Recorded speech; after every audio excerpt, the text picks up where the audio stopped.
Hello and welcome to Faith Talks. In today's program, we'll be talking about children and faith development. Joining me in the studio today is Lydia Dean, who is an occupational therapist for over 30 years and actively involved in her local church children's ministry. And also Jack Venter, who is a pastor and has a keen interest and done quite a lot of research in children and their faith development. Welcome to both of you. Thank you very much. You. Now, do children need to develop a faith?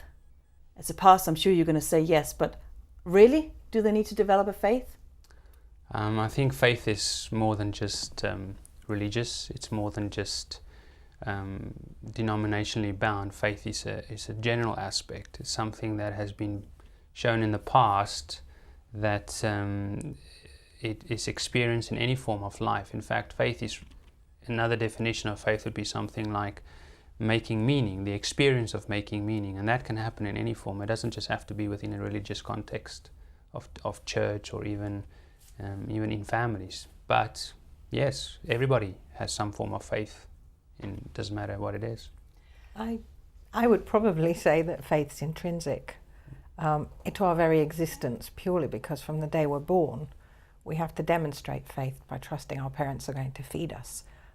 So it's part and parcel of being who we are, that faith is developed. Does it have to be intentional when we are helping children develop in their faith? And you, as an occupational therapist, Lydia, you are used to measuring your patients' progress in their occupational lives. How is it with children and faith development? Is that something that's measurable? Most of my experience is with under 4-year-olds, and so in terms of measuring, it wouldn't be your standard research evidence. It would be the evidence of seeing how children act, how they behave, how they respond. So in terms of measures, same as within my profession, with a child, it's actually looking at getting the responses you need to get. And how do you know the responses you need to get? Because when I go to a church setting, I see a lot of kids just running around, and then the adults would like to just keep them quiet. And what does that do to any development of faith? How can I know that they are growing in faith? Maybe sometimes even running around is an experience of faith. I think it is difficult when they are young because they don't have the language necessarily that we like to use when we want to express our faith. And so we often have to look at the experiences that they have. But then again, we like to measure their experiences against our own language. But it's not that easy, they have actually recently tried, there's a lot more research that's going into this field to try and actually see whether or not children as young as 2, 3 are showing forms of expressive faith, if we can call it that. And all that they've really kind of come to understand or come to agree on at the moment, most researchers, is that often children have what we would call aha moments. They experience something like when they put the light on for the first time and they see the light. Even something as simple as that, suddenly, and trying to make meaning out of how does this work is even a kind of a faith experience. I think you can also see it in how a child trusts, because trust is really about the evidence of faith. It's the demonstration of faith. So a child jumping into their father's arms, having complete trust that they'll be caught and not dropped, that evidence is demonstrated really in terms of faith. That will be where it grows from. So even if it's not demonstrated, they still learn because they pick it up. They pick up cues. I remember there's a game that I used to play as a child. I don't know if you used to play it. We called it Simon Says. And this game, Simon Says, teaches us a valuable lesson, and that is that it is easier to do what other people do than it is to do what they say. And that's the case with most young children.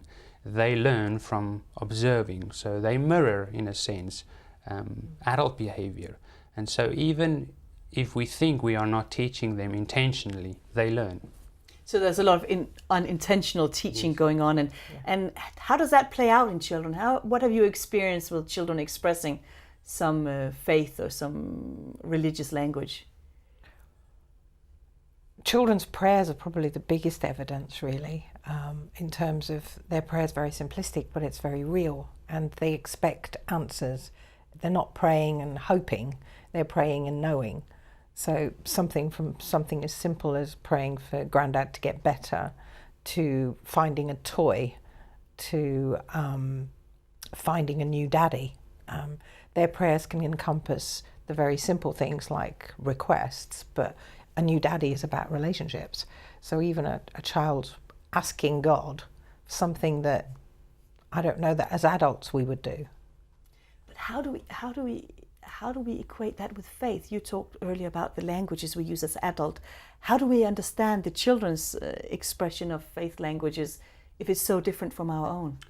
I don't think it's much different from our own. So I just think that we don't necessarily experience as much of it or as often of it as they tend to.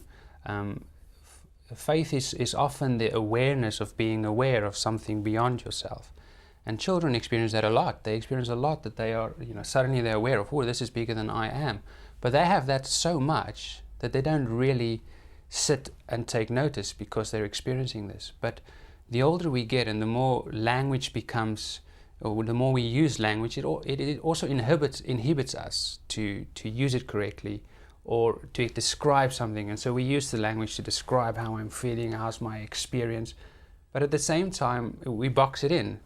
And with children, they don't have that. And so sometimes it's easy if we remember, for example, that you have, when you were younger, was there a special place that you used to go to for quiet times, or that you have a special toy that made you feel something.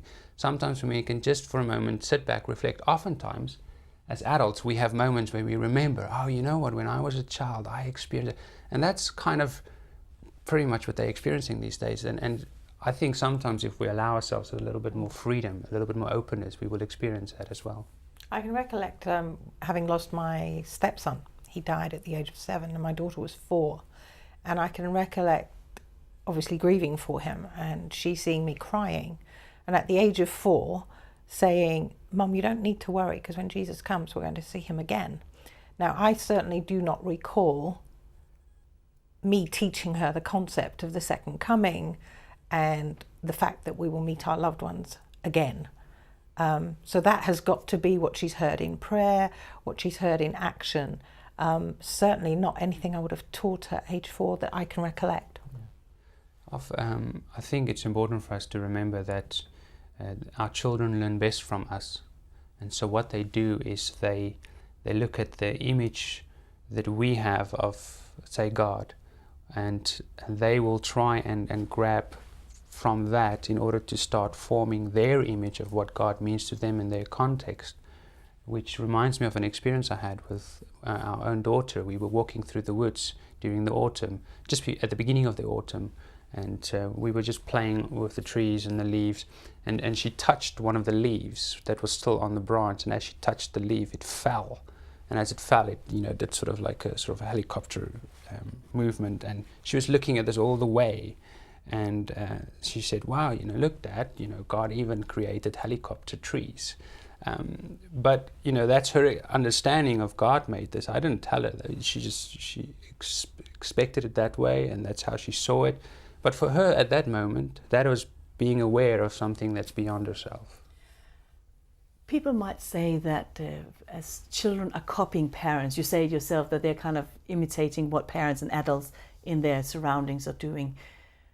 Would they do the same with faith then, to the extent that they're just copying their parents' faith? Or how do you know when they have taken ownership of the faith? Well, with the age group I work with, they won't have got to the developmental stage of actually decision making. So what you're working with is copying, but then they will get to the stage where they have to make their own decisions. Those decisions regarding faith will be dependent on whether they were allowed to ask questions as they were getting to that place. I think the most important thing in developing children and their own faith is the fact that they're allowed to ask questions. Regularly we will tell children that that's not their place to ask questions, but that's what we should be encouraging. The questioning mind that asks the questions that we as parents, adults, circle of influence, provide answers. And if we can't provide them, actually giving them something that they can go to find the answers. I think faith development is closely linked, as Lydia said, to moral and cognitive development. So At the age of 0 to 4, children are not necessarily cognitively at a stage where they think for themselves beyond what is right and wrong. They get that from what they observe is right and wrong. And as they develop the strategy cognitively of deciphering between what is right and wrong, it brings in the new challenge. And so, what we would say is they're sort of developing through the stages of faith. And often that's where, when adolescence comes to an end and they end these sort of teenage years, suddenly parents feel, where did all these questions suddenly come from, all this defiance? But it's them suddenly trying to make more meaning out of what they originally thought was how life should be. And I think, that we're talking about a huge age group. We haven't defined what age group we're talking about. So we are talking from early childhood and growing up. So I don't want to get too much into teens' faith, because I think that's a whole separate program.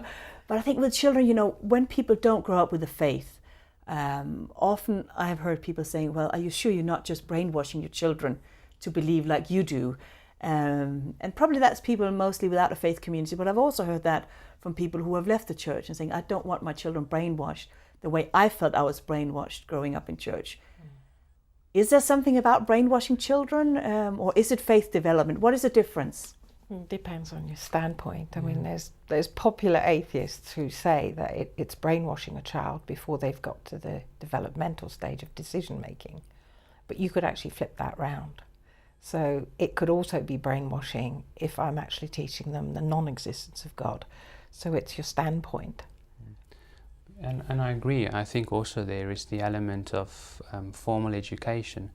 In most instances, when children go to school, they are formally educated, and so they're learning things. They're being taught this is the way how things function. And I think in many denominations they have come to realize that it's not so much formal education that is as valuable as experiential education, or what we would call a sort of a secondary education. And I think many denominations are moving away from formally teaching the children at church to more of an experience, trying to self-discover, because faith development pretty much takes place through self-discovery. And it's only when you discover these things for yourself that it becomes more meaningful to you, and you make that meaning in life. The critique of that would always also be that then when the child grows up, all they are wanting is experience. And that is something that I do encounter as soon as a church is doing something slightly less ordinary, but perhaps more of an experiential nature. Is the critique is, well, if you're only experiencing faith, you're not actually growing. How would you address something like that? I think there's a difference between creating an experience for them where they can self-discover and comparing that to entertainment. I think there's a difference, because even entertainment can be without any self-discovery experience. And I think often people are afraid that if we provide them with a space where they can self-discover within a framework of education, of some form of formal education, it still has to be there. But I think people are afraid that if you provide that it's just another form of entertainment. But entertainment in itself doesn't necessarily allow you to self-discover. So I think there is a difference. But yes, there is a fear. There is a fear because children will become the next generation of youth, which will take with them another sense of culture, and that is always a challenge for people, when new things come and new ideas come. Yeah. And that's doing new ideas in church is something, Lydia, that I've heard that you have been very involved in. You work with this youngest group in the church that you are in, which we call Cradle Roll, from 0 to 4. And you've come in and changed that program around. Why did you feel a need to change it around? I think probably from my own experience as a child, it was very church, inverted commas. It was very, you must sit down and you must listen, and it was very, I wanted to change it so it wasn't like school. So Monday to Friday was school, but on Sabbath, then it was a fun time to learn about Jesus, about the love of Jesus, and all the things that go with the stories we learn from the Bible. And so Sabbath school became fun. And that really was what it was about. Experiencing the stories, using drama, using songs, using action plays, using finger plays, using all kinds of visual aids as well. In this current day and age, visual is so important. And if young people need to see and use their vision more than they used to, then we need to be using those techniques as well. I'm sure that wasn't necessarily popular with the larger church, that you wanted to change it to more experiences, because how do you differentiate between being entertainment and growth? I think purely because of understanding the developmental stages. I mean, 0 to 4 is actually a very large area in terms of development. So using the right kind of language, using rather than reading and words, using actions and doing were very different. Choosing the songs to go with the stories, so you were reinforcing the message, the information, the moral of the story, etc., meant using everything available. It also provided parents where sometimes we struggle with how do we work with our children to develop the faith, is knowing the songs and singing the songs, but not only doing that, it's actually being part of life. And children look at consistency. You talk about actions. What do you mean by that? Was it actions to songs? Is it acting out a story? What do you mean with actions? All of it. But how do you act out a story, Lydia, when you have babies to 4-year-olds? Well, you've got mums and dads that hold the babies, who absorb even if they don't participate. Music is one of those things that babies absorb from the day they're born and prior to being born. You can take the story of Zacchaeus. A small kitchen steps with some leaves attached to it becomes the tree. And I can guarantee you that all children able to walk will want to be at the top of the tree to be Zacchaeus. So it's about making sure that they're involved. The story of Naaman and God's healing is another one which is about faith. And so here you have a man who had leprosy who had to have a bath in dirty water. So we play having dirty water and we put spots on using cream. And after the 7th time of going into the water, the cream just disappears. They love the acting. And that's a faith story that afterwards, when you say, now, is there anybody we need to pray for? You have 3 and 4-year-olds praying for granddad's knee that's not very well, or grandma's cold that needs to go away. It makes it real. And you're talking here about involving the parents. Yes. And I think, we need to kind of also discuss that. Is faith development the responsibility of the organized church, or is it the responsibility of the parents? How do we go about that? I think she's kind of already given a sense there that as much as the children were experiencing this and they were involved and they were living themselves into it, mom and dad had to live themselves into it as well. Because if they don't, the children pick up that they're just faking it, if I can just use that term. And so the primary place where children learn or where they receive information from is from the home, is from parents, and whether it's parents or guardians or fosters, whoever look after them, that significant other adult that is in their life, that's where they learn. But sometimes we have difficulties where you have dysfunctional families, you have problems where issues arise, and that's where the church also plays a very important role as the extended family, and we've experienced that ourselves as well. I think today, I hear what you're saying, but today you also have a lot of families where either you have a single parent who's of faith and the other parent isn't of faith, or you have parents of no faith and the grandparents drag children to church. I use the word drag because the parents are choosing not to, and the grandparents do that. What does that look like for a child in growing in faith development? Your parents are not taking part, your grandparents are introducing you to church. Where's that in all the mix? Children will always look at consistency and they don't judge. As adults, we do the judging. Children don't judge, so if they see consistency, if grandparents are doing it consistently, then going to Sabbath school or going to church may be attached to the grandparents' role. But I also believe that the home is the place where it begins and the church becomes the extended family that supports. We have lots of single parents with children that come to Cradle Roll. We have families that are broken. We have families that are breaking. But all of those, myself as a leader, would be about making sure we give the consistency that Jesus would give. So it's about being the role model that gives them the ultimate friend. I think oftentimes, to add that, is that when children experience a lot of ups and downs, and when there isn't a sense of security, when there is fear, when there is, how does mom and dad feel towards each other? Are they going to break up? When all this starts to happen, consistency, security, routine is very, very important to them. And that is something that the church can offer them. It offers them that sense of routine every week. It offers them a sense of security. I can come there, I can feel safe, I feel accepted. I don't have to change, I don't have to be different who I am. Every week when I come here, I can be the same person. I don't have to pretend that I like this parent or not. So there's a sense of allowing a space where they can then explore and feel safe. And so in that way, the church becomes the larger family and can become the significant family if need be. And that's why it's important for grandparents, if they feel that they need to help their children, they themselves can play a role. And children learn from any adult that's significant in their life, not just mom and dad. Although mom and dad is the main place where they learn as children, as young children. You're talking about secluded areas for children and with their parents to learn. You talk about the Bible study groups, what we call Sabbath school for the kids, that they're set aside. But how does that work in a large church setting? Should we concentrate for the children's sake and their faith development's sake in making segregated programs only for the children? Or is there space for across the generations?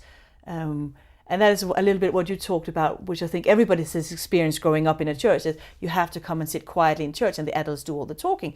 And for many children, that is awfully boring. How do you marry all of that in for a child so it keeps the interest? Should we only have children's programs and not bother about taking them into a service with adults? What is the way forward? I believe there's room for both, and there's a necessity for both. Because if you just keep them with their age group, they don't grow out of that age group. It becomes a peer-driven development, rather than using the experience of older members, senior members, single members, using the experience of other people's faith as well. Because it may be that the consistency is not available in your parents, but it is available in somebody else who's been a strong faith carrier, if you like. So there's room for both, I believe. I think there's arguments on all sides for what you would call, say, intergenerational church, where there is involvement between the different generations within the church with each other. But there's also valid argument for children, young people, adults to have separate space at times to also explore things on their own level. So I think a bit of both. I think sometimes when we go the one direction, where we just want children on their own, that's good, but who do they learn from? Who do they learn from the best? Not necessarily from each other. You put peers next to each other, all that they can learn is what the other peer knows. And they've also shown in a lot of research that's been done among young people that when children are within mixed churches where mixed things take place, like when you have socials, have it all together. Don't just go for the youth on their own, but have the kids together, have the adults together. Mix things up a bit. In services, involve them, not just adults alone, but involve the children. That shows that often those children develop better self-worth, less depressed, have a stronger self-image. So it's advantageous for them to be involved amongst each other. But how do you involve children in a church? How do you involve children in a church service? That's $1 million question, isn't it? Because if you have a set liturgy, you have a set standard of how things are done. Grandpa down on the fourth row in the third seat in might not really be happy. But would you let children run the church once in a while? Yes, I think at times it would be important to allow them to be participants in it, because it reminds me of the text in Mark 10:13-16, where Christ took the child and put the child on his lap, and he said, if you want to enter the kingdom of God, you have to become like this child. Now, often we refer to that text to say how children surrender completely to God.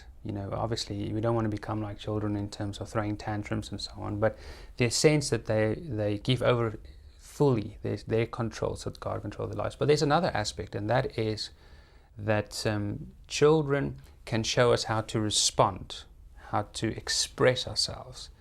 But children need us as adults to learn from us how to enter into God's presence. So it's important for us to have that mixed role. They learn from us when they see us praise Him in song, when they see us pray, when they see us read. So they learn from that. But at the same time, we should allow them to be participants so that we can see how to respond, how to be happy. And we can do that in various ways. We've done it several ways before. I mean, certainly with being involved with welcoming and greeting, there is no way I would challenge most grown-ups to come into a door and be greeted by a young person or a child and not smile, because they have a natural way of doing that. Being involved within anything that happens, the praise time, there's nothing wrong with children singing or playing musical instruments, developing those skills. It's really about participation.